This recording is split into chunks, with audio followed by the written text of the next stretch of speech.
في ظل وتيرة الحياة السريعة أصبحت الوجبات السريعة خيارا مفضلا لدى الكثيرين، خاصة فئة الشباب والعائلات التي تبحث عن وجبة جاهزة في وقت قياسي.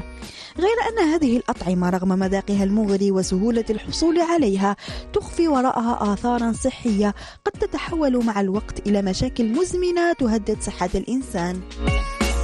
شهدت الوجبات السريعة انتشارا كبيرا في السنوات الأخيرة، حيث تنتشر مطاعمها في الأحياء والمدن وتقدم خيارات متنوعة بأسعار متفاوتة. ومع ضغط العمل والدراسة يفضل الكثيرون هذه الأطعمة لسرعتها وسهولة تناولها دون التفكير في مكوناتها أو قيمتها الغذائية. تتميز الوجبات السريعة باحتوائها على نسب مرتفعة من الدهون المشبعة والملح والسكريات إلى جانب سعرات حرارية عالية. في المقابل تفتقر غالبا إلى الألياف والفيتامينات الضرورية، ما يجعلها غذاء غير متوازن لا يلبي احتياجات الجسم.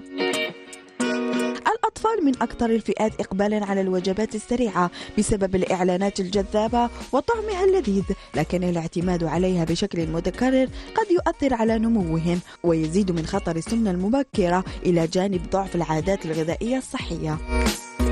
تحضير وجبات منزلية سريعة وصحية، التقليل من الأطعمة المقلية، إضافة الخضر والسلطات إلى الوجبة، الحد من المشروبات الغازية هي طرق تساهم في التقليل من مخاطر الوجبات السريعة.